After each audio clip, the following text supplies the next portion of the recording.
I've already went ahead and took off the passenger wheel.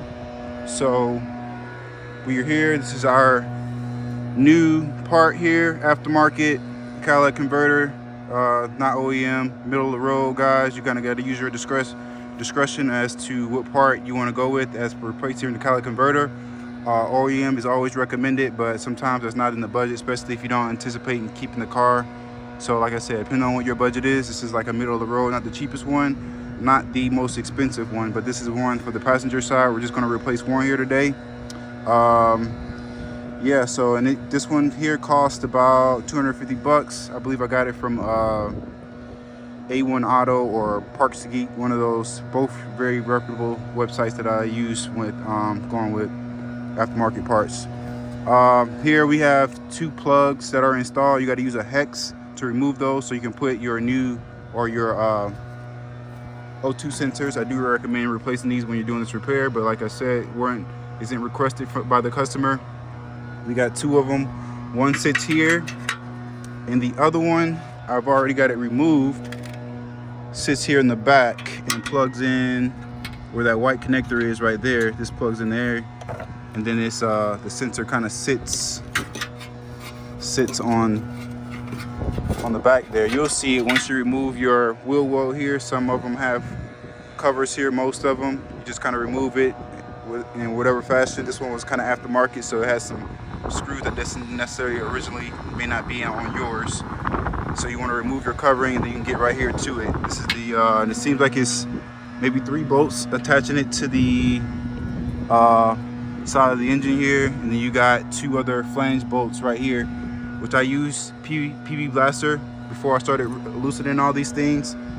And then I was able to use this O2 oxygen sensor remover tool to essentially grasp onto the O2 sensor and break it off with, a ratchet. So that's what we use to get these O2 sensors out.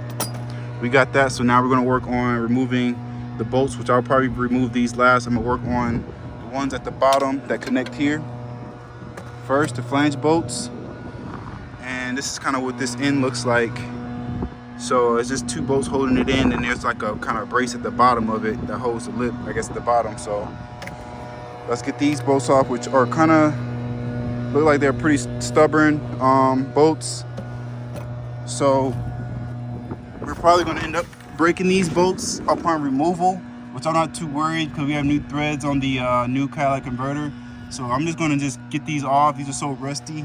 Chances are you will not be able to remove these without breaking them. So just keep that in mind. But it shouldn't be too much of an issue because, like I said, we got new threads on the new Catalytic Converter. So that's the plus. It's a good thing they made it on that side. It made it like that. And we may end up having to remove this here bracket just so we can have some room to move this around. The new Catalytic Converter actually doesn't even come with this, so we may just end up deleting this altogether with our new Catalytic Converter. So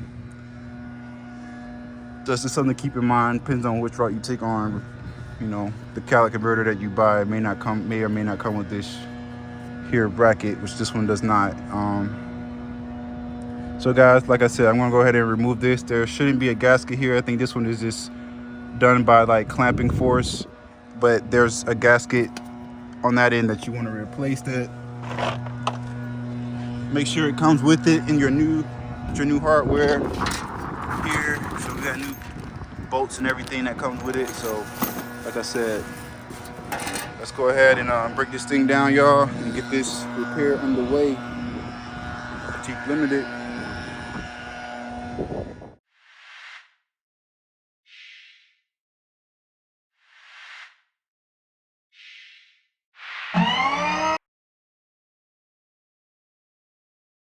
Alright gang, so here we are.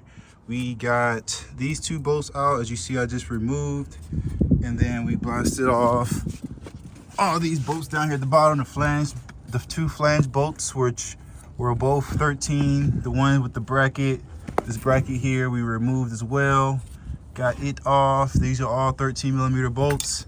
And then if you check here, guys, there's a bolt here at the bottom, and then there's another one on this side that you can't really see. what I was able to do is just loosen this one a little bit, and then I was able to just kind of wiggle this and shimmy this out. So, and it kind of broke free here. So let's do that. And you can see it kind of like just, it's a little tight, but once you get it broken, it'll essentially come right out, guys. So let me get 2 hands on this, and I'm gonna pull this thing out of here. All right, gang, so there it is, just like that. We got this thing out of here. If you guys want to compare the new one versus the old one, here is what it looks like, essentially, side by side. So you see this one doesn't have that bracket, so we're not gonna worry about installing that, but everything for the most part else looks like it, for the most part, correlates. As you know, it'll line back up and should bolt on with no problem. We're gonna go ahead and pull these here out with a hex set socket. Not sure what size this one is, but pull those out, and then yeah, essentially slide this thing right back in here. It just slid right out of here, guys. So this is the bolt that I was kind of fighting with, trying to get loose, but I ended up not even having to get it loose, just wiggling it some. I did loosen this one just a little bit, but this one I just kind of left alone and just kind of worked it out this way. I'm gonna go ahead and take this gasket out, which it looks like this gasket is bolted behind this here mounting thing, so we are going to have to take this off to replace this gasket. So we're going to go ahead and do that. Two 10mm screws here. We're going to take this off, install the new gasket in place, and then we're going to slide it back in and then bolt it, the flange back up, and, you know, reassemble this thing. So that's essentially all you got to do to get it out. And of course we're going to, you know, transfer our heat shield over from this one to that one. So let's do it.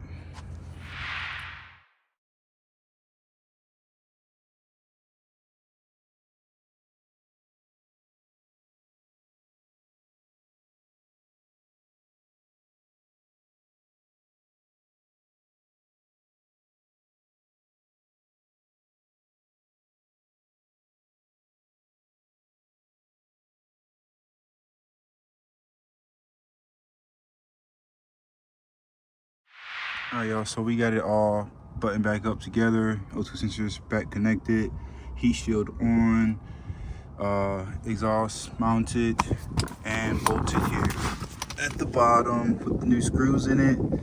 Yeah, so that's essentially it, guys. It's a wrap for this video. By the way, yeah, I found it really helpful, guys, upon reinstalling this thing.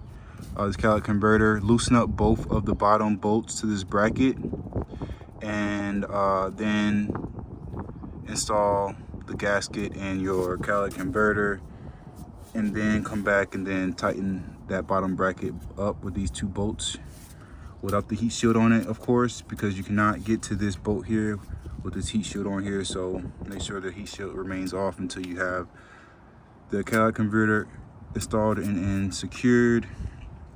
You want to install this top heat shield bracket first, and then the lower one, and then go to proceed on button it down with the bolts first, and then the nuts afterwards, which you got 2 nuts that keep it secure here on the back, and then you got one right here on the very front, which they both kind of couple together, both the heat shields. So then I installed that, and then I go in and put in my O2 sensors and tighten those 2 bolts on the flange up together. Make sure you use a hand ratchet for all of these. You want to make sure these are hand tight. You do not want to over torque it or strip any of these screws, or you'll be doing a lot more extensive repairs. So that concludes the video for the Wrangler Unlimited and installing the catalytic converter.